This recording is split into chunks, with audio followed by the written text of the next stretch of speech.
she'd worn in the woods at camp. Your dad is alive. The moment she drew her sword against the hellhound. You. And My part of dad's you wants resented to me make the him proud. day I was born. That's why you Percy, nailed she Medusa's said. head to Olympus. He never You wanted wanted to baby notice what you've When done. he got me, he asked Athena to take me back. Maybe Satyr Raise me emotions on work Olympus differently because than human he was emotions. too busy with You're work. wrong. I don't care what happy he about thinks. that. Told him heroes had to be raised by onto the branch. I don't care if His it's kindly Percy. ones weren't as aggressive Whatever. this time.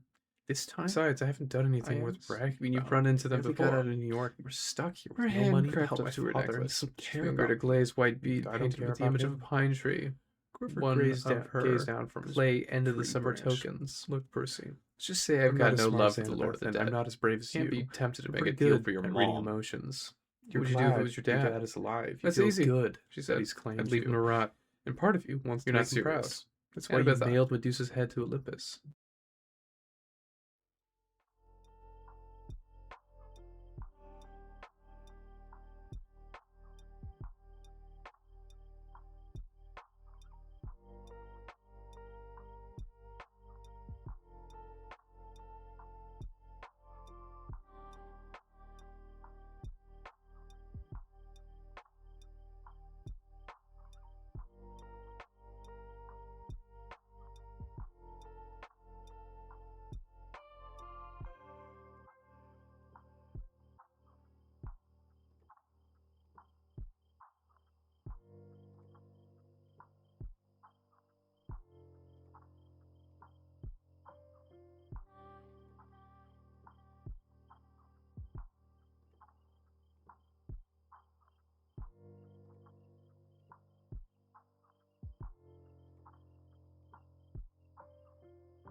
Hello, everybody.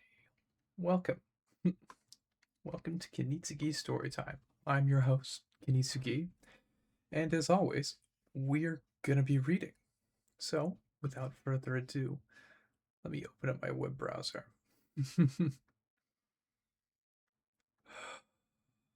All right.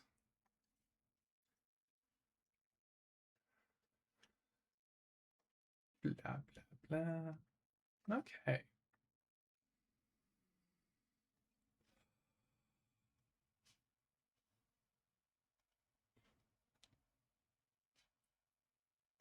Chapter 15.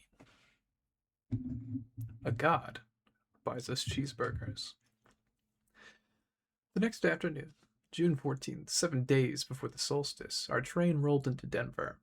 We hadn't eaten since the night before in the dining car somewhere in Kansas. We hadn't taken a shower since Half-Blood Hill, and I was sure that was obvious. Let's try to contact Chiron, Annabeth said. Oh, I wanted to tell him about your talk with the river spirit. We can't use phones, right? I'm not talking about phones.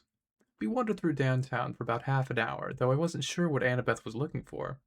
The air was dry and hot, which felt weird after the humidity of St. Louis. Everywhere we turned, the Rocky Mountains seemed to be staring at me, like a tidal wave about to crash into the city.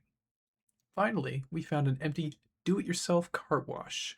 We veered towards the stall furthest from the crowd, keeping our eyes open for patrol cars.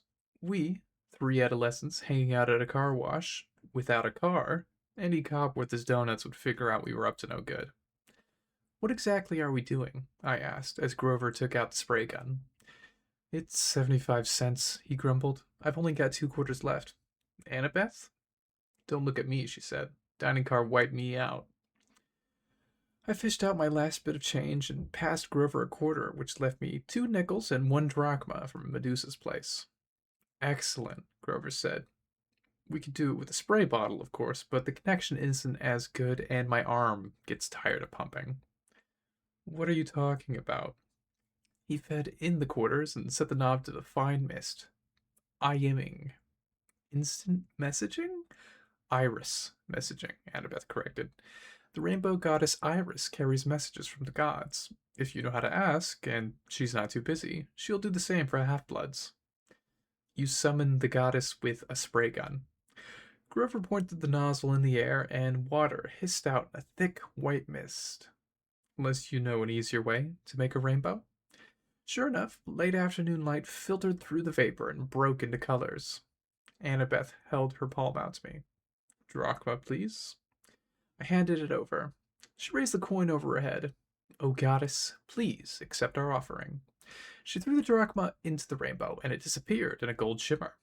Half-Blood Hill? Annabeth requested. For a moment, nothing happened. Then I was looking through the mist at Strawberry Fields and the Long Island Sound in the distance. We seemed to be on the porch of the big house. Standing with his back to us at the railing was a sandy-haired guy in shorts and an orange tank top. He was holding a bronze sword and seemed to be staring intently at something down in the meadow. Luke, I called. He turned, eyes wide. I could swear he was standing a meter in front of me through a screen of mist, except I could only see the part of him that appeared in the rainbow. Percy, his scarred face broke into a grin. Is that Annabeth too? Thank the gods. You guys okay? We're fine, Annabeth stammered. She was madly straightening her dirty t-shirt, trying to comb the loose hair out of her face. We thought Chiron... he's down at the cabins. Luke's smile faded. We're having some issues with the campers. Listen, is everything cool with you? Grover all right? Right here, Grover called. He held the nozzle out to one side and stepped into Luke's line of vision. What kind of issues? Just then, a big Lincoln Continental pulled into the car wash with its stereo turned into maximum hip-hop. As the car slid into the next stall, the bass from the subwoofers vibrated so much it shook the pavement. Chiron had to... What's that noise? Luke yelled. I'll take care of it, Annabeth yelled back, looking very relieved to have an excuse to get out of sight. Grover, come on. What? Grover said. But give Percy the nozzle and come on, she ordered. Grover muttered something about girls being harder to understand than the Oracle of Delphi, and then handed me the spray gun and followed Annabeth. I readjusted the hose so I could keep the rainbow going and still see Luke. Chiron had to break up a fight, Luke shouted to me over the music. Things are pretty tense here, Percy. Word leaked out about the Zeus Poseidon standoff, and we're not sure how. Probably the same scumbag as some of the Hellhound. Now the campers are starting to take sides, shaping up like the Trojan War all over again. Aphrodite, Ares, and Apollo are backing Poseidon, more or less, and Athena is, of course, backing Zeus. I shuddered to think that Clarice's cabin would ever be on my dad's side for anything. In the next stall, I heard Annabeth and some guy arguing with each other, and then the music's volume decreased dramatically. So what's your status? Luke asked me. Chiron will be sorry he missed you. I told him pretty much everything, including the dreams. It felt so good to see him, like I felt like I was back at camp for even a few minutes, that I didn't even realize how long I had talked until the beeper went off on the spray machine. I realized I only had one more minute before the water shut off. Wish I could be there, Luke told me. We can't help from here, I'm afraid, but listen. It had to be Hades who took the Master Bolt. He was there at Olympus at the winter solstice. I was chaperoning a field trip when we saw him. Chiron said the gods can't take each other's stuff directly. That's true, Luke said, looking troubled. Still, Hades has the Helmet of Darkness. How could anybody else sneak into the throne room and steal the Master Bolt? You'd have to be invisible. We were both silent, until Luke seemed to realize what he'd said. Oh, hey, he protested. I didn't mean Annabeth. She and I have known each other forever. She would never. I mean, she's like a little sister to me. I wondered if Annabeth would like that description. In the stall next to us, the music stopped completely. A man screamed in terror, car doors slammed, and Lincoln peeled out of the car wash. You'd better go see what that was, Luke said.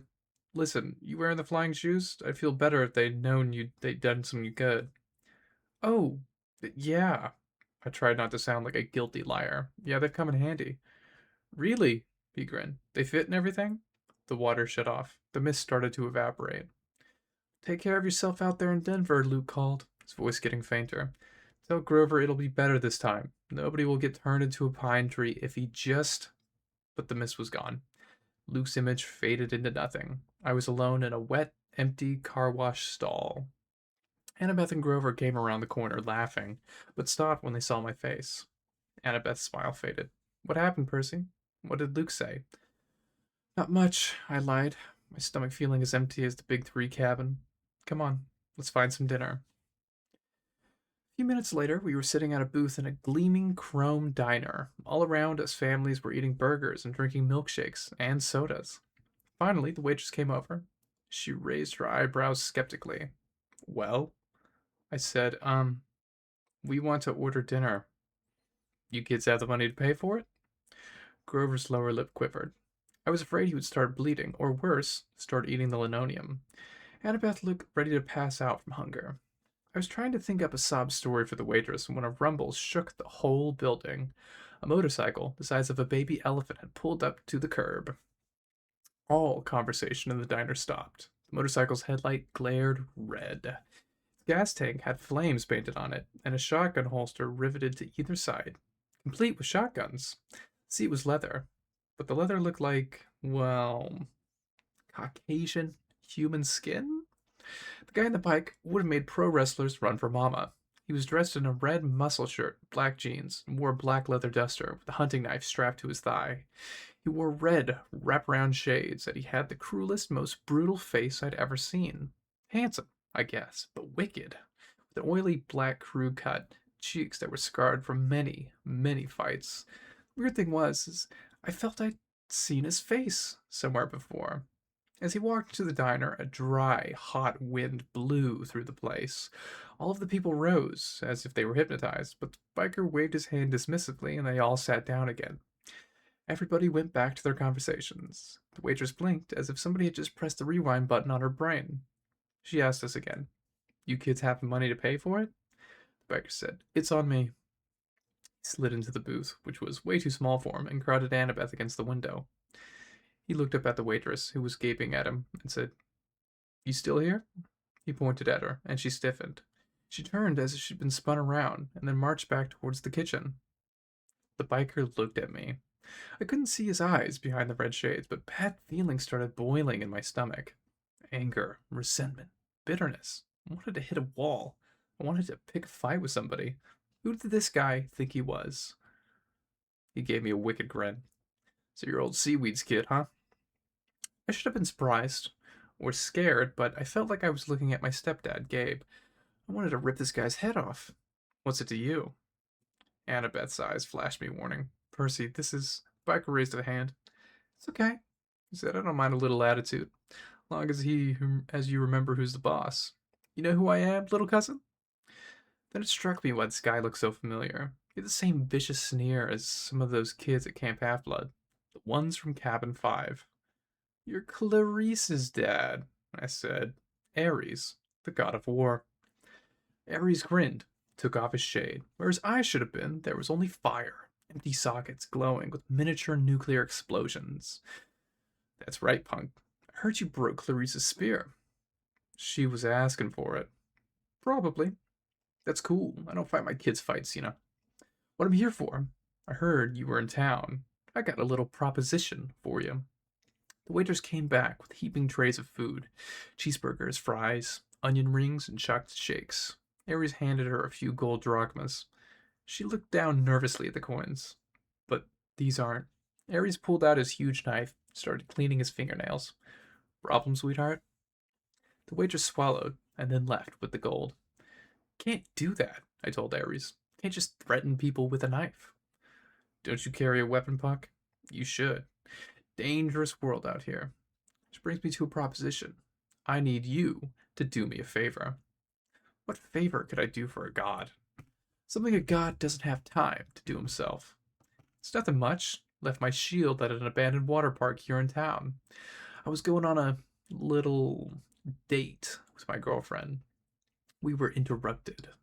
I left my shield behind, and I want you to fetch it for me. Why don't you go back and get it yourself? The fire in his eye sockets glowed a little hotter. Why don't I turn you into a prairie dog and run you over with my Harley? Because I don't feel like it. A god is giving you an opportunity to prove yourself, Percy Jackson. Will you prove yourself a coward? He leaned forward.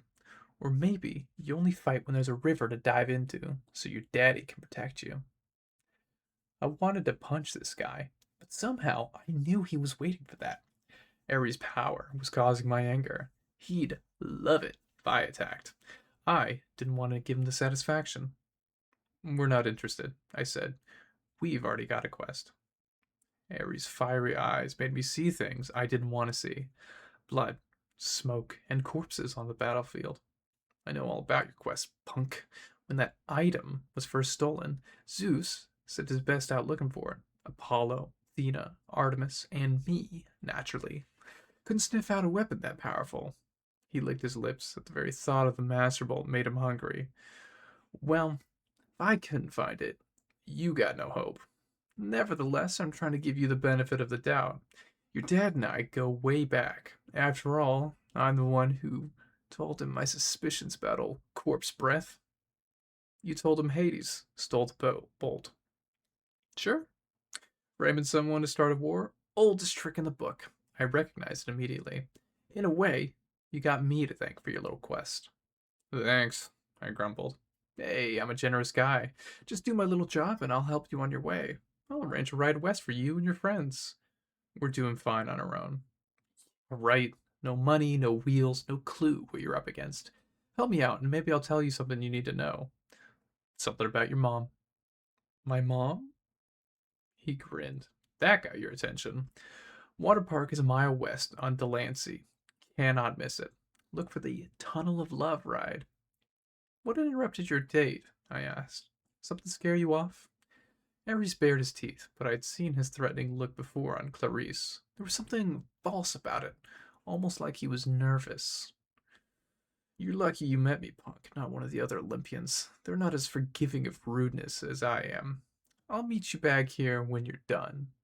Don't disappoint me. After that, I must have fainted, or fallen into a trance, because when I opened my eyes again, Ares was gone. I might have thought the conversation had been a dream, but Annabeth and Grover's expression told me otherwise. Not good, Grover said. Ares sought you out, Percy. This is not good. I stared at the window. The motorcycle had disappeared. Did Ares really know something about my mom, or was he just playing with me? Now that he was gone, the anger had drained out of me. I realized Ares must love to mess with people's emotions. That was his power. cranking up the passions so badly they clouded your ability to think. It's probably some kind of trick, I said. Forget Ares. Let's just go. We can't. Annabeth said, Look, I hate Ares as much as anybody, but you don't ignore the gods unless you want some serious bad fortune. He wasn't kidding about turning you into a rodent. I looked down at my cheeseburger, which suddenly didn't seem so appetizing. Why does he need us? Maybe it's a problem that requires brains, Annabeth said. Ares has strength, and that's all he has. Even strength has to bow to wisdom sometimes. But this water park, he acted almost scared. What would make a war god run away like that? Annabeth and Grover glanced nervously at each other. Annabeth said, I'm afraid we'll have to find out. The sun was sinking behind the mountains by the time we found the water park. Judging from the sign, it had once been called Waterland, but some of the letters were smudged out, so now it just read Watrad. The main gate was padlocked, topped with barbed wire. Inside, huge dry water slides, tubes, pipes curled everywhere, leading to empty pools. Old tickets, advertisements fluttered around the tarmac. With night coming on, the place looked sad and creepy. Ferris brings his girlfriend here for a date, I said, staring at the barbed wire. I hate to see what she looks like. Percy, Annabeth warned, be more respectful. Why? I thought you hated Ares. He's still a god, and his girlfriend is very temperamental. You don't want to insult her looks, Grover added. Who is she? Enchida? No, Aphrodite, Grover said, a little dreamily. Goddess of love. I thought she was married to somebody, I said. Hephaestus? What's your point? He asked. Oh, I suddenly felt the need to change the subject. So how do we get in? Maya. Grover's shoes sprouted wings. He flew over the fence, did an unintended somersault in midair, and then stumbled to the landing on the opposite side. He dusted off his jeans as if he'd planned the whole thing. You guys coming? Annabeth and I had to climb the old-fashioned way, holding down the barbed wire for each other as we crawled over the top. The shadows grew long as we walked through the park, checking out the attractions. There was Ankle Biter Island, Head Over Wedgie, and Dude, Where's My Swimsuit? No monsters came to get us. Nothing made the slightest noise. We found a souvenir shop that had been left open. Merchandise still lined the shelves. Snow globes, pencils, postcards, and racks of clothes, Annabeth said. Fresh clothes. Yeah, I said, but you can't just watch me. She snatched an entire row of stuff from the racks and disappeared into a changing room. A few minutes later, she came out in a Waterland flower print shorts, big red Waterland t-shirt, and commemorative Waterland surf shoes. A Waterland backpack was slung over her shoulder, obviously stuffed with more goodies. What the heck? Grover shrugged. Soon, all three of us were decked out like walking advertisements for the defunct theme park. We continued searching for the Tunnel of Love. I got the feeling that the whole park was holding its breath. So Ares and Aphrodite, I said, to keep my mind off of the growing dark. They got a thing going? That's old gossip, Percy, Annabeth told me. 3,000-year-old gossip. What about Aphrodite's husband?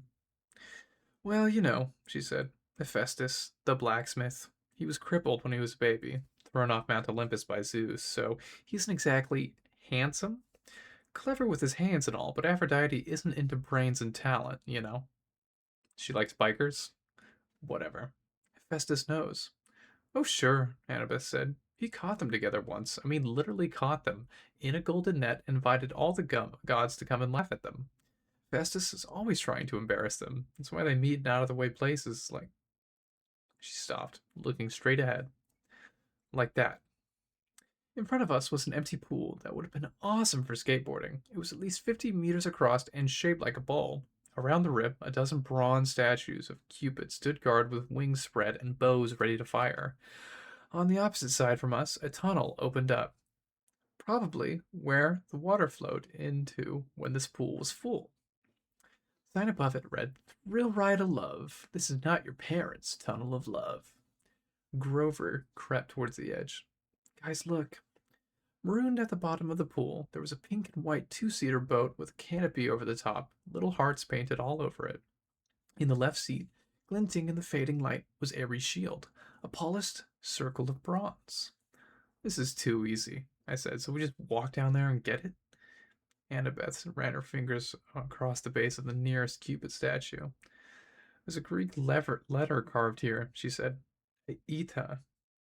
I wonder. Grover, I said. You smell any monsters? He sniffed the wind. Nothing. Nothing like in the arch and you didn't spell Enkaida thing, or really nothing? Grover looked hurt. Told you, that was underground. Okay, I'm sorry. I took a deep breath. I'm going down there. I'll go with you. Grover didn't sound too enthusiastic, but I got the feeling he was trying to make up for what happened in St. Louis. No, I told him. I want you to stay up top with your flying shoes. You're the Red Baron, remember? I'll be counting on you for backup, in case something goes wrong. Grover puffed up his chest a little. Sure, but what could go wrong? I don't know. Just a feeling. Annabeth, come with me. You kidding? She looked at me as if I'd dropped from the moon. Her cheeks were bright red. What's the problem now? I demanded. Me? Go with you to the thrill ride of love? How embarrassing is that? What if somebody saw me? Who's gonna see you? But my face was burning now, too. Leave it to a girl to make everything complicated. I told her. I'll do it myself.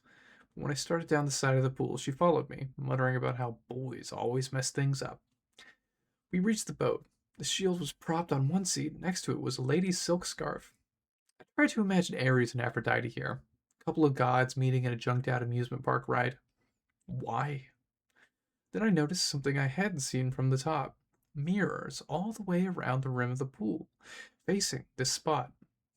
We could see ourselves no matter which direction we looked. That must be it.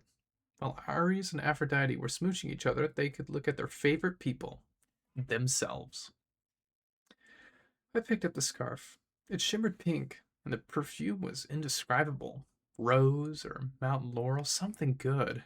I smiled, a little dreamy, and I was about to rub the scarf against my cheek when Annabeth ripped it out of my hand, stuffed it in her pocket. Oh no, you don't. Stay away from that love magic. What? Just get the shield, seaweed brain. Let's get out of here. The moment I touched the shield, I knew we were in trouble. My hand broke through something that had been connecting it to the dashboard. A cobweb, I thought, but I looked at the strand of it on my palm and saw that it was some sort of metal filament, so fine it was almost invisible. A tripwire. Wait, Annabeth said. Too late. There's another Greek letter on the side of the boat. Another Ida. This is a trap. Noise erupted all around us, a million gears grinding, as if the whole pool were turning into one giant machine. Grover yelled, Guys! Up on the rim, the Cupid statues were drawing their bows into firing position. Before I could suggest taking cover, they shot, but not at us. They fired at each other, across the rim of the pool. Silky cables trailed from the arrows, arcing over the pool and anchoring where they landed to form a huge golden asterisk. Then, smaller metallic threads started weaving together magically between the main strands, making a net. We have to get out, I said. Duh, Annabeth said. I grabbed the shield, and we ran, but going up the slope of the pool was not as easy as going down. Come on, Grover shouted. I was trying to hold open a section of the net for us, but whenever I touched it, the golden thread started to wrap around his hands. Cupid's head popped open. Out came video cameras. Spotlights rose up all around the pool, blinding us with illumination, and a loudspeaker voice boomed. Live to Olympus in 1 minute, 59 seconds, 58. Festus, Annabeth screamed. I'm so stupid. Ida is H. He made this trap to catch his wife with Ares, and now we're going to be broadcast live to the Olympus and look like absolute fools. We'd almost made it to the rim when a row of mirrors opened like hatches and thousands of tiny metallic things poured out. Annabeth screamed. It was an army of wind-up creepy-crawlies, bronze-like bodies, spinning legs, little pincher mouths, all scuttling toward us in a wave of clacking, whirring metal. Spiders! Annabeth I'd never seen her like this before. She fell backwards in terror and almost got overwhelmed by the spider robots before I pulled her up and dragged her back towards the boat. Things were coming from all around the rim now, millions of them, flooding towards the center of the pool, completely surrounding us. I told myself that they probably weren't programmed to kill, just corral us and bite us and make us look stupid. Then again, this was a trap meant for gods, and we weren't gods. Annabeth and I climbed into the boat. I started kicking away the spiders as they swarmed aboard. I yelled at Annabeth to help me, but she was too paralyzed to do much more than scream. 30, 29, called the loudspeaker. Spiders started spitting out strands of metal thread, trying to tie us down. The strands were easy enough to break at first, but there were so many of them, and the spiders just kept coming. I kicked one away from Annabeth's leg, and its pincers took out a chunk of my new surf shoe. Grover hovered above the pool in his flying trainers, trying to pull the net loose, but it wouldn't budge. Think, I told myself, think. The Tunnel of Love entrance was under the net. We could use it as an exit, except that it was blocked by a million robot spiders. 15, 14, the loudspeaker called. Water, I thought. Where does the ride's water come from? And then I saw them, huge water pipes behind the mirrors where the spiders had come from. And above the net, next to one of the cupids, a glass-windowed booth that must have been the controller station. Grover, I yelled, get into that booth. Find the on switch. But do it. It was a crazy hope, but it was our only chance. Spiders were all over the prow of the boat now. Annabeth was screaming her head off. I had to get us out of here. Grover was in the controller's booth now, slamming away at the buttons. 5, 4. Grover looked up at me hopelessly, raising his hands. He was letting me know that he'd pushed every button, but still nothing was happening. I closed my eyes, and I thought about waves, rushing water, the Mississippi River. I felt a familiar tug in my gut. I tried to imagine that I was dragging the ocean all the way to Denver. 2, 1, 0. Water exploded out of the pipes. It roared into the pool, sweeping away the spiders. I pulled Annabeth into the seat next to me and fastened her seatbelt just as the tidal wave slammed into the boat, over the top, whisking the spiders away and dousing us completely, but not capsizing us. The boat turned, lifted in the flood, and spun in circles around the whirlpool. The water was full of short-circuiting spiders, some of them smashing against the pool's concrete wall with such force that they burst. Spotlights glared down at us. The Cupid cams were rolling, live to Olympus, but I could only concentrate on controlling the boat. I willed it to ride the current, to keep away from the wall. Maybe it was my imagination, but the boat seemed to respond. At least, it didn't break into 1,000,000 pieces. We spun around one last time, the water level now almost high enough to shred us against the metal net. Then, the boat's nose turned down towards the tunnel, and we rocketed through, into the darkness. Annabeth and I held tight, both of us screaming as the boat shot curls and hugged corners, took 45-degree plunges past pictures of Romeo and Juliet, and a bunch of other Valentine's Day stuff. Then we were out of the tunnel, the night air whistling through our hair as the boat barreled straight towards the exit. If the ride had been in working order, we could have sailed off ramp between the golden gates of love and splashed down safely in the exit pool. But there was a problem. The gates of love were chained. The two boats that had been washed out of the tunnel before us were now piled against the barricade. One submerged and the other cracked in half. Unfasten your seatbelt, I yelled to Annabeth. Are you crazy? Unless you want to get smashed to death. I strapped Ares' shield to my arm. We're going to have to jump for it. My idea was simple and insane.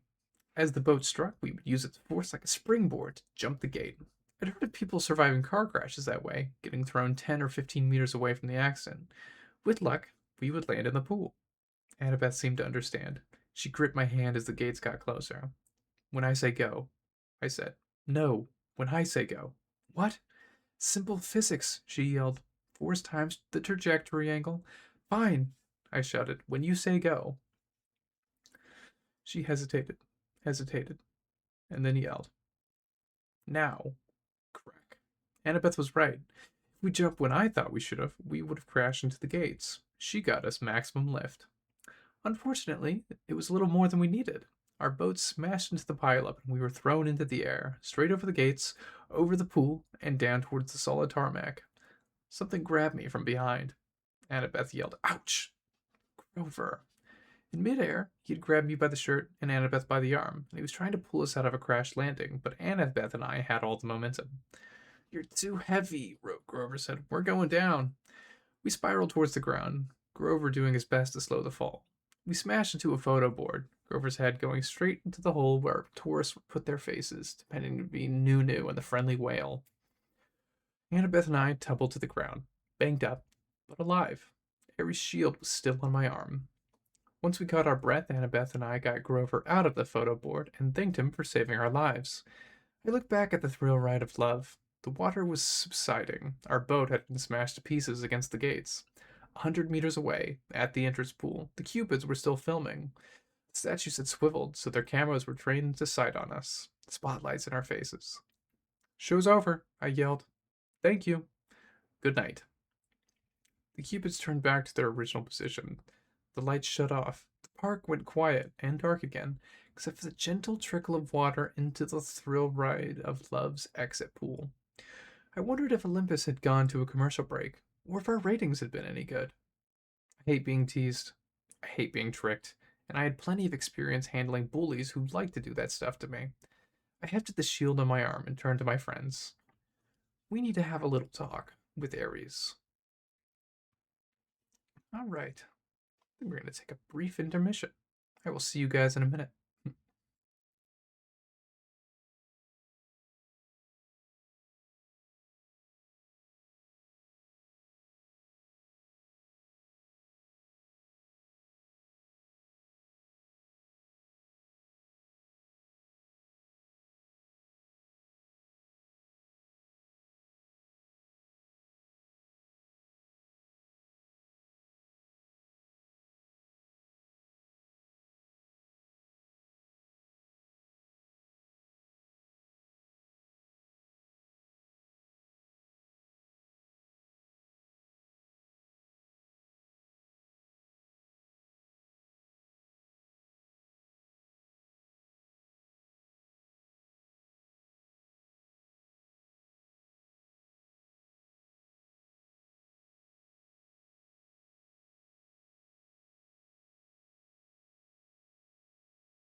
Welcome back, everybody.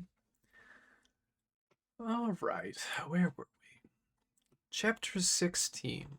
We take a zebra to Vegas. The war god was waiting for us in the diner parking lot. "Well, well," he said. "You didn't get yourself killed." "You knew it was a trap," I said. Ares gave me a wicked grin. Bet that crippled blacksmith was surprised when he netted a couple of stupid kids. He looked good on TV. I shoved the shield at him. "You're a jerk." Annabeth and Grover caught their breath. Ares grabbed the shield and spun it in the air like pizza dough. It changed form, melting into a bulletproof vest. He slung it across his back. "See that truck over there?" He pointed to an 18-wheeler parked across the street from the diner. "That's your ride. Take you straight to LA. One stop in Vegas." The 18-wheeler had a sign on the back, which I could only read because it was reverse printed white on black. A good combination for dyslexia. "Kindness International. Humane Zoo Transport. Warning, live wild animals." "You're kidding." Ares snapped his fingers. The back door of the truck unlatched. "Free ride west, punk. Stop complaining.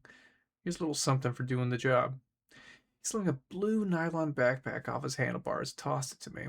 Inside were fresh clothes for all of us, $20 cash, a pouch full of golden drachmas, and a bag of double stuffed Oreos. I said, "I don't want your lousy thank you, Lord Ares," Grover interrupted, giving me his best red alert warning look. "Thanks a lot." I gritted my teeth, but it was probably a deadly insult to refuse something from a god. But I didn't want anything that Ares had touched. Reluctantly, I slung the backpack over my shoulder. I knew my anger was being caused by the war god's presence, but I was still itching to punch him in the nose. He reminded me of every bully I'd ever faced.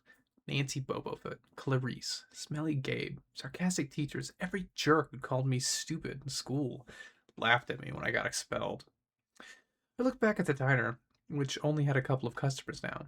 The waitress who served us diner was watching us nervously out the window, like she was afraid Ares might hurt us. She dragged the cook out from the kitchen to see. She said something to him. He nodded, held up a little disposable camera, and snapped a picture of us. Great, I thought. We're going to make the papers again tomorrow. I imagined the headline: 12-year-old outlaw beats up defenseless biker. You owe me one more thing, I told Ares, trying to keep my voice level. You promised me information about my mother. Sure you can handle the news? He kick-started his motorcycle. She's not dead. The ground seemed to spin beneath me. What do you mean? I mean, she was taken away from the Minotaur before she could die. She was turned into a shower of gold, right? That's metamorphosis, not death. She's being kept. Kept? Why? You need to study war, punk. Hostages. You take somebody to control somebody else. Nobody's controlling me. He laughed. Oh yeah? See you around, kid. I balled up my fists. You're pretty smug, Lord Ares, for a guy who runs from Cupid statues. Behind his statues, fire glowed. I felt a hot wind in my hair. We'll meet again, Percy Jackson. Next time you're in a fight, watch your back. He revved his Harley and then rode off down to Lancy Street. Annabeth said, That was not smart, Percy. I don't care. You don't want a god as your enemy. Especially not that god. Hey, guys, Grover said. I hate to interrupt, but... He pointed towards the diner. At the cash register, the last two customers were paying their bill. Two men in identical black coveralls with a white logo on their backs that matched the one on the Kindness International truck. We're taking the Zoo Express, Grover said. We need to hurry. I didn't like it, but we had no better option. Besides, I'd seen enough of Denver. We ran across the street and climbed into the back of the big lorry, closing the doors behind us. The first thing that hit me was the smell. It was like the world's biggest can of kitty litter. The trailer was dark inside until I uncapped Anaclusmos. The blade cast a faint bronze light over a very sad scene. Sitting in a row of filthy metal cages, there were three of the most pathetic zoo animals I'd ever beheld. A zebra, a male albino lion, and some weird antelope thing that I didn't know the name for. Someone had thrown the lion a sack of turnips, which he obviously didn't want to eat. The zebra and the antelope had each got a polystyrene train of hamburger meat. The zebra's mane was matted with chewing gum, like somebody had been spitting on it in their spare time. The antelope had a stupid silver birthday balloon tied to one of his horns that said, Over the hill. Apparently, nobody wanted to get close enough to the lion to mess with him, but the poor thing was pacing around on soiled blankets in a space way too small for him, panting the stuffy heat of the trailer. He had flies buzzing all around him. His pink eyes and ribs showed through his white fur. This is kindness? Grover yelled. Humane zoo transport. He probably would have gone right back outside to beat up the truckers with his reed pipes, and I would have helped him, but just then the truck's engine roared to life. The trailer started shaking, and we were forced to sit down or fall down. We huddled in the corner on some millweed feed sacks, trying to ignore the smell and the heat and the flies. Grover talked to the animals in a series of goat bleats, but they just stared at him sadly. Annabeth was in favor of breaking the cages and freeing them on the spot, but I pointed out it wouldn't do much good until the truck stopped moving. Besides, I had a feeling we might look a lot better to the lions than those turnips. I found a water jug and refilled their bowls, and then used Anaclusmos to drag the mismatched food out of their cages. I gave the meat to the lion and the turnips to the zebra and the antelope. Grover calmed the antelope down, while Annabeth used her knife to cut the balloon off of his horn. She wanted to cut the gum out of the zebra's mane too, but we decided that would be too risky with the truck bumping around. We told Grover to promise the animals we'd help them more in the morning, and then we settled in for the night. Grover curled up on a turnip sack. Annabeth and I opened our bag of double-stuffed Oreos and nibbled on one half-heartedly. I tried to cheer myself up by concentrating on the fact that we were halfway to Los Angeles. Halfway to our destination. It was only June 14th. The solstice wasn't until the 21st. We could make it in plenty of time. On the other hand, I had no idea what to expect next. The gods kept toying with me. At least if Festus had the decency to be honest about it, he put up cameras and advertised me as entertainment. But even when the cameras weren't rolling, I had a feeling my quest was being watched. I was a source of amusement for the gods. Hey, Annabeth said. Sorry for freaking back out at the water park, Percy. That's okay. It's just, she shuddered. Spiders. Because of the Arachne story, I guessed. She got turned into a spider for challenging your mom to a weaving contest, right? Annabeth nodded. Arachne's children have been taking revenge on children of Athena ever since. If there's a spider within a mile of me, it'll find me. I hate the creepy little things. Anyway, I owe you. We're a team, remember? I said. Besides, Grover did the fancy flying. I thought he was asleep, but he mumbled out from the corner. That was pretty amazing, wasn't I? Annabeth and I laughed. Pulled apart an Oreo, handed me half. In the Iris message, did Luke really say nothing? I munched my cookie and I thought about how to answer. The conversation via Rainbow had bothered me all evening. Luke said that you and he go way back. He also said that Grover wouldn't fail this time. Nobody would be turned into a pine tree. In the dim bronze light of the sword blade, it was hard to read their expressions. Grover let out a mournful bray. I should have told you the truth from the beginning. His voice trembled. I thought if you knew what a failure I was, you wouldn't want me along. You were the satyr who tried to rescue Thalia, the daughter of Zeus. He nodded glumly. And the other two half-bloods Thalia befriended, the ones who got safely to camp. I looked at Annabeth. That was you and Luke, wasn't it? She put down her Oreo, uneaten. Like you said, Percy, a 7-year-old half-blood wouldn't have made it very far alone. Athena guided me towards help. Thalia was 12, Luke was 14. They'd both run away from home, like me. They were happy to take me with them. They were amazing monster fighters, even without training. We traveled north from Virginia without any real plans, fending off monsters for about 2 weeks before Grover found us. I was supposed to escort Thalia to camp, he said, sniffling. Only Thalia had strict orders from Chiron. Don't do anything that would slow down the rescue. He knew Hades was after her, see, but I couldn't just leave Luke and Annabeth by themselves. I thought I could lead all three of them to safety. It was my fault the kindly ones caught up with us. I froze. I got scared on my way back to camp and took some wrong turns. If I'd just been a little quicker. Stop it, Annabeth said. Nobody blames you. Thalia didn't blame you either. She sacrificed herself to save us, he said miserably. Her death was my fault. Council of Cloven elders said so. Because you wouldn't leave 2 other half-bloods behind, I said. That's not fair. Percy's right, Annabeth said. I wouldn't be here today if it weren't for you, Grover. Neither would Luke. I don't care what the council says. Grover kept sniffling in the dark. It's just my luck. I'm the lamest satyr ever, and I find the 2 most powerful half-bloods of the century, Thalia and Percy. You're not lame, Annabeth insisted. You got more courage than any satyr I've ever met. Name one other who would dare to go to the underworld. Bet Percy is really glad you're here right now. She kicked me in the shin. Yeah, I said, which I probably would have done even without the kick.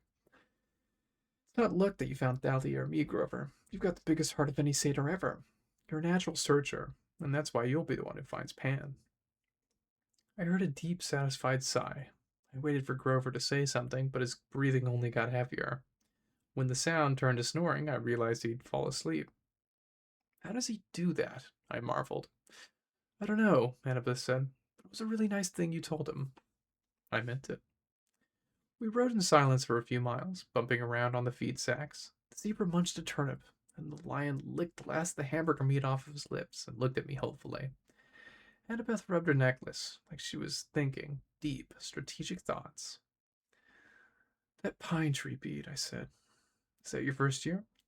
She looked. She hadn't realized what she'd been doing. Yeah, she said.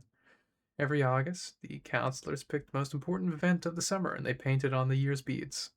I've got Dahlia's pine tree, a Greek tremine on fire, a centaur in a prom dress. Now that was a weird summer. And the college ring is your father's. That's none of your. She stopped herself. Yeah, it is. You don't have to tell me. No, it's okay. She took a shaky breath. My dad sent it to me folded up in a letter 2 summers ago. The ring was like his main keepsake from Athena. He wouldn't have got it through his doctoral program at Harvard without her, and that's a long story. Anyways, he just said he wanted me to have it. He apologized for being a jerk and said he loved me and that he missed me. He wanted me to come home and live with him. That doesn't sound so bad. Yeah, well, the problem was I believed him. I tried to go home for that school year, but my stepmom was the same as ever. She didn't want her kids in danger, put in danger by living with a freak. The monsters attacked. We argued. Monsters attacked. We argued. I didn't make it through the winter break. I called Chiron. Came right back to Camp Half Blood. Think you'll ever try living with your dad again? She wouldn't meet my eyes. Please. I'm not into self-inflicted pain.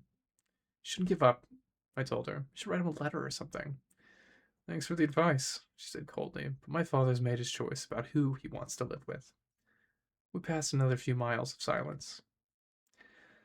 So if the gods fight, I said, will things line up back the way they did in the Trojan War? Will it be Athena versus Poseidon? She put her head against the backpack Ares had just given us and closed her eyes. I don't know what my mom will do. I just know that I'll fight next to you. Why? Because you're my friend, seaweed brain. Any more stupid questions? I couldn't think of an answer for that. Fortunately, I didn't have to. Annabeth was asleep. I had trouble following her example. Grover snoring and the albino lion staring hungrily at me, but eventually I closed my eyes. My nightmare started out something I'd dreamed a million times before. I was being forced to take a standardized test while wearing a straitjacket. All the other kids were going out to recess. The teacher kept saying, "Come on, Percy. You're not that stupid, are you? Pick up your pencil." And then the dream strayed from the usual. I looked over at the next desk and saw a girl sitting there. She was also wearing a straitjacket. My age, with unruly black hair, punk style, dark eyeliner around her stormy green eyes, and freckles around her nose. Somehow, I knew who she was. She was Thalia, daughter of Zeus. She struggled against the straitjacket, glaring in frustration at me and snapped, "Well, seaweed brain, one has to get us out of here." She's right, my dream self thought. I'm going back to that cavern. I'm gonna give Hades a piece of my mind. The straitjacket melted off of me, and I fell through the classroom floor. The teacher's voice changed until it was cold and evil, echoing from the depths of the great chasm. "Percy Jackson," it said. "Yes, the exchange went well, I see." I was back in the dark cavern, spirits of the dead drifting around me. Unseen in the pit, the monstrous thing was speaking, but this time it wasn't addressing me. The numbing power of its voice seemed directed somewhere else. "And he suspects nothing?" it asked. Another voice, one I almost recognized, answered at my shoulder. "Nothing, my lord. He's as ignorant as the rest." I looked up, but no one was there. The speaker was invisible. Deception upon deception. The thing in the pit mused aloud. "Excellent." "Truly, my lord," said the voice next to me, "you are well named the Crooked One. But was it really necessary? I could have brought what I stole directly." "You," said the monster in scorn. "You have already shown your limits. You would have failed me completely had I not intervened. But, my lord—" "Patience, little servant. Our 6 months have brought us much. Zeus's anger has grown. Poseidon has played his most desperate card, and now we shall use it against him. Shortly you shall have the reward you wish and your revenge, as soon as both items are delivered into my hands. But wait, he is here." "What?" The invisible servant suddenly sounded tense. "You summoned him, my lord?" "No." The full force of the monster's attention was now pouring over me, freezing me in place. Blast his father's blood. He's too changeable, too unpredictable. The boy brought himself hither. "Impossible," the servant cried. "For a weakling such as you, perhaps," the voice snarled. And then its cold power turned back on me. "So you wish to dream of your quest, young half-blood? Then I will oblige." The scene changed. I was standing in a vast throne room, black marble walls and bronze floors. The empty, horrid throne was made from human bones fused together. Standing at the foot of the dais was my mother, frozen in golden, shimmering light, her arms outstretched. I tried to step towards her, but my legs wouldn't move. I reached for her, only to realize that my hands were withering to bones. Grinning skeletons in Greek armor crowded around me, draping me with silk robes. wreathing my head with laurels that smoked with chimera poison, burning into my scalp. An evil voice began to laugh. Hail the conquering hero. I woke with a start. Grover was shaking my shoulder. Truck stopped, he said. We think they're coming to check on the animals. Annabeth hissed. She had it easy. She just put on her magic cap and disappeared. Grover and I had to dive behind feed sacks and hope that we looked like turnips. The trailer doors opened. Sunlight and heat poured in. Man, one of the truckers said, waving his hand in front of his ugly nose. I wish I had hauled appliances. He climbed inside and poured some water from a jug into the animal's dishes. You hot, big boy? He asked the lion, and then splashed the rest of the bucket right on the lion's face. The lion roared in indignation. Yeah, the man said. Next to me, under the turnip sacks, Grover tensed. For a peace-loving herbivore, he looked downright murderous. The trucker threw the antelope a squashed-looking Happy Meal bag. Smiled at the zebra. How you doing, Stripes? At least we'll be getting ready to you this stop. You like magic shows? You're gonna love this one. They're gonna saw you in half. The zebra, wild-eyed with fear, looked straight at me. There was no sound, but clear as day I heard it say, Free me, Lord. Please. I was too stunned to react. There was a loud knock, knock, knock on the side of the trailer. The trucker inside with us yelled, What do you want, Eddie? A voice outside. Must have been Eddie's. Shouted back. Maurice, what'd you say? What are you banging for? Knock, knock, knock. Outside, Eddie yelled, What banging? Our guy, Maurice, rolled his eyes and went back outside, cursing at Eddie for being an idiot. A second later, Annabeth appeared next to me. She must have done the begging to get Maurice out of the trailer. She said, This transport business can't be legal. No kidding, Grover said. He paused as if listening. The lion says these guys are animal smugglers. That's right, the zebra's voice said in my mind. We've got to free them, Grover said. He and Annabeth both looked at me, waiting for my lead. I'd heard the zebra talk, but not the lion. Why? Maybe it was another learning disability. I could only understand zebras? And then I thought, horses. What had Annabeth said about Poseidon creating horses? Was a zebra close enough to a horse? Was that why I could understand it? The zebra said, Open my cage, Lord, please. I'll be fine after that. Outside, Eddie and Maurice were still yelling at each other, but I knew they'd be coming to torment the animals again at any minute. I grabbed Riptide and slashed the lock off the zebra's cage. The zebra burst out. It turned to me and bowed. Thank you, Lord. Grover held up his hands and said something to the zebra in goat talk, like a blessing. Just as Maurice was poking his head back inside to check out the noise, the zebra leapt over him and into the street. There was yelling and screaming and cars honking. We rushed to the doors in the trailer in time to see the zebra galloping down a wide boulevard lined with hotels, casinos, and neon signs. We just released a zebra in Las Vegas. Maurice and Eddie ran after it, a few policemen running after them, shouting, Hey, you need a permit for that. Now would be a good time to leave, Annabeth said. The other animals first, Grover said. I cut the locks of my sword. Grover raised his hands and spoke the same goat blessing he'd used for the zebra. Good luck, I told the animals. The antelope and the lion burst out of their cages and went off into the streets. The tourists screamed. Most just backed off and took pictures, probably thinking it was some stunt by one of the casinos.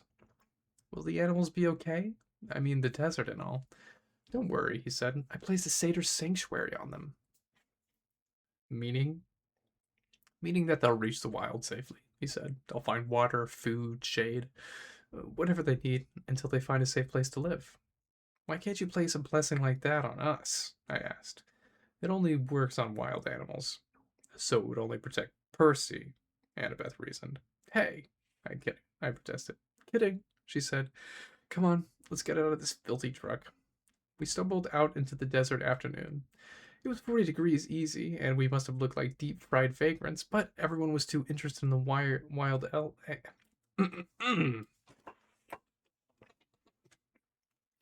But everybody was too interested in the wild animals to pay us much attention. We passed the Monte Carlo and the MGM. We passed pyramids, a pirate ship, and the Statue of Liberty, which was a pretty small replica, but still made me homesick. I wasn't sure what we were looking for. Maybe just a place to get out of the heat for a few minutes, find a sandwich, glass of lemonade, make a new plan for getting west. We must have taken a wrong turn because we found ourselves at a dead end, standing in front of the Lotus Hotel and Casino. The entrance was a huge neon flower, the petals lighting up and blinking. No one was going in and out, but the glittering chrome doors were open, spilling out air conditioning that smelled like flowers. Lotus blossom, maybe? I'd never smelled one, so I wasn't sure. The doorman smiled at us. Hey kids, you look tired. You want to come in and sit down? I'd learned to be suspicious the last week or so, so I figured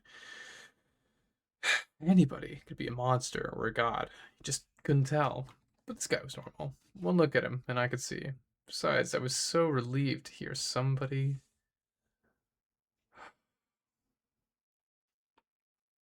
Goodness. Sounded sympathetic, and that I nodded. We'd love to come in. Inside, we took one look around, and Grover said, Whoa. The whole lobby was a giant game room. And I'm talking about cheesy old Pac-Man games, slot machines. There was an indoor water slide snaking around the glass elevator, which went straight up, at least 40 floors. There was a climbing wall on the side of the building, and an indoor bungee jumping bridge. There were those virtual reality suits with working laser guns and hundreds of video games, each one the size of a widescreen TV. Basically, you name it, this place had it. There were a few other kids playing, but not that many. No one waiting for any of the games. There were waitresses and snack bars all around, serving every kind of food you could imagine. Hey, Bellhop said. At least I guessed he was a bellhop. He wore a white and yellow Hawaiian shirt with lotus designs, shorts, and flip flops. Welcome to the Lotus Casino. Here's your room key. I stammered, but no, he said, laughing. The bill's taken care of. No extra charges, no tips. Just go up to the top floor, room 4001. If you need anything, like extra bubbles for the hot tub or skeet targets for the shooting range, whatever, just call the front desk. Here are your Lotus cash cards. They work in the restaurants, on all of the games, and on the rides. He handed us each a green plastic credit card. I knew there must be some mistake.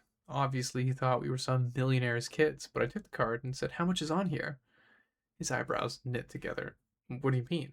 I mean, when does it run out of cash? He laughed. Oh, you're making a joke. Hey, that's cool. Enjoy your stay. We took the elevators upstairs and checked our room. It was a suite with 3 separate bedrooms and a bar stocked with candy, sodas, and crisps. A hotline to room service, fluffy towels, water beds, feathery pillows, a big screen television with satellite and high-speed internet. The balcony had its own hot tub, and sure enough, there was a skeet shooting machine and a shotgun, so you could launch clay pigeons right over the Las Vegas skyline, plug them with your gun. I didn't see how that could be legal, but I thought it was pretty cool. The view over the strip and the desert was amazing, though I doubted we'd have time to look at the view with a room like this. Oh my goodness, Annabeth said. This place is sweet, Grover said. Absolutely sweet. There were clothes in the closet, and they fitted me. I frowned, thinking that was a little strange. I threw Aries' backpack in the trash can. Wouldn't need that anymore. When we left, I could just charge a new one at the hotel store. I took a shower, which felt awesome after a week of grimy travel. I changed clothes, ate a bag of crisps, drank 3 Cokes, and came out feeling better than I had in a long time. In the back of my mind, some small problem kept nagging me. I'd had a dream or something? I needed to talk to my friends, but I was sure it could wait. I came out of the bedroom and found that Annabeth and Grover had also showered and changed clothes. Grover was eating crisps to his heart's content while Annabeth cranked up the National Geographic channel. All those stations, I told her, and you turn on National Geographic. You insane. It's interesting. I feel good, Grover said. I love this place. Without even realizing it, the wings sprouted out of his shoes and lifted him a foot off the ground, and then back down again. So what now? Annabeth asked. Sleep? Grover and I looked at each other and grinned. We both held up our green plastic Lotus cards. Playtime, I said. I couldn't remember the last time I had so much fun. I came from a relatively poor family. Our idea of a splurge was eating out at Burger King and renting a video. A 5-star Vegas hotel? Forget it. I bungee jumped the lobby 5 or 6 times, did the water slide, snowboarded the artificial ski slope, and played virtual reality laser tag and FBI sharpshooter. I saw Grover a few times, going from game to game. He really liked the reversed hunter things, where the deer go out and shoot the rednecks. I saw Annabeth playing trivia games and other Brainiac stuff. They had this huge 3D sim game where you build your own city, and you could actually see the holographic buildings rise out of the display board. I didn't think much of it, but Annabeth loved it. Not sure when I first realized something was wrong. Probably it was when I noticed the guy standing next to me at a VR sharpshooters. He was about 13, I guess, but his clothes were weird. I thought he was some sort of Elvis impersonator stunt. He wore bell bottoms and a red t shirt with black piping, and his hair was permed and gelled like a New Jersey girl's on homecoming night. We played a game of sharpshooters together, and he said, "Groovy, man. Been here 2 weeks, and the games keep being better and better." Groovy? Later, when we were talking, I said something rocked, and he looked at me kind of puzzled, as if he'd never heard that word used that way before. I saw his name was Darren, but as soon as I started asking him questions, he got bored, started to go back to the computer screen. I said, "Hey, Darren." "What? What year is it?" He frowned at me. "In the game?" "No, in real life." He had to think about it. 1977. "No," I said, getting a little bit scared. "Really?" "Hey man, bad vibes. I got a game happening." And then he totally ignored me. I started talking to people, and I found it wasn't easy. They were glued to a TV screen, or video game, or their food, or whatever. I found a guy who told me it was 1985.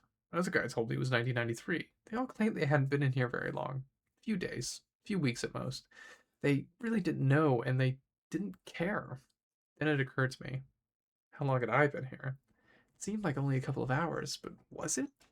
I tried to remember why we were here. We were going to Los Angeles. We were supposed to find the entrance to the underworld, and my mother, for a scary second, I had trouble remembering her name. Sally. Sally Jackson. I had to find her, and I had to stop Hades from causing World War III. I found Annabeth still building her city. "Come on," I told her. "We've got to get out of here." No response. I shook her. "Annabeth." She looked up annoyed. "What?" "We need to leave." "Leave? What are you talking about? I just got the towers. This place is a trap." She didn't respond until I shook her again. "What?" "Listen, the underworld, our quest." "Oh, come on, Percy, just a few more minutes." "Annabeth, there are people here from 1977, kids who have never aged. You check in and you stay forever." "So?" she asked. "Can you imagine a better place?" I grabbed her wrist and yanked her away from the game. "Hey!" she screamed, and she hit me. Nobody else even bothered looking at us. They were busy. I made her look directly into my eyes. I said, "Spiders. Large, hairy spiders." That jarred her. Her vision cleared. "Oh my gods. How long have we been here?" "I don't know, but we've got to find Grover." We went searching and found him still playing Virtual Deer Hunter. "Grover!" we both shouted. He said, "Die, human. Silly, polluting, nasty person. Grover." He turned his plastic gun on me and started clicking, as if I were just another image from the screen. I looked at Annabeth, and together we both took Grover by the arms and dragged him away. His flying shoes sprang to life and started tugging his legs in other directions as he shouted, "No, I just got to a new level. No!" Bellhop hurried up to us. "Hey, now, are you guys ready for your platinum cards?" "We're leaving," I told him. "Such a shame," he said. I got the feeling that he really meant it, too. That we'd be breaking his heart if we went. We just added an entire new floor full of games for our platinum card members. He held out the cards, and I wanted one. I knew that if I took one, I'd never leave. I'd stay here, happy, forever, playing games forever, and soon I'd forget my mom, and the quest, and maybe even my own name. I'd be playing Virtual Rifleman with groovy Disco Darren forever. Grover reached for the card. Annabeth yanked back his arm and said, "No, thanks." We walked towards the door, and as we did, the smell of food and sounds of games seemed to be getting more and more inviting.